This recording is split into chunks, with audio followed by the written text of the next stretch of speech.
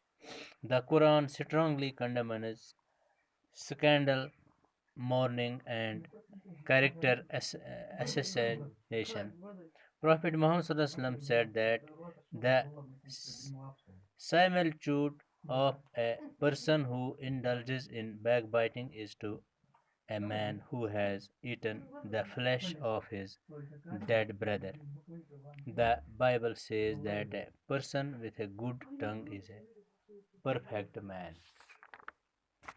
اس سبق میں اخلاقیات کا درس ہے اور اس بات کو واضح کیا گیا ہے کہ ہمارے ہاتھوں کی طرح زبان میں بھی ایک ایسی طاقت ہے جس سے وہ دوسروں کو کا اچھا یا برا کر سکتی ہے. اکثر دیکھا گیا ہے کہ کچھ لوگ پیٹھ پیچھے ایک دوسرے کی برائی کرتے ہیں. قرآن شریف میں ایسا کرنے کو سختی سے منع کیا گیا ہے. اللہ تعالیٰ قرآن میں فرماتے ہیں کہ بری خرابی ہے ایسے شخص کی جو عیب ٹٹول لینے والا غیبت کرنے والا ہو.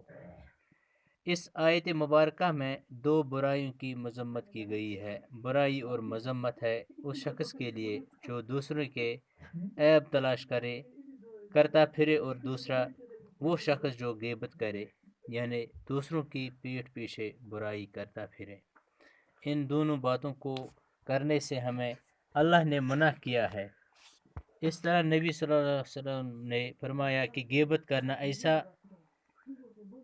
ایسا وبا ہے جیسا اپنے مرے ہوئے بھائی کا گوشت کھانا ہے.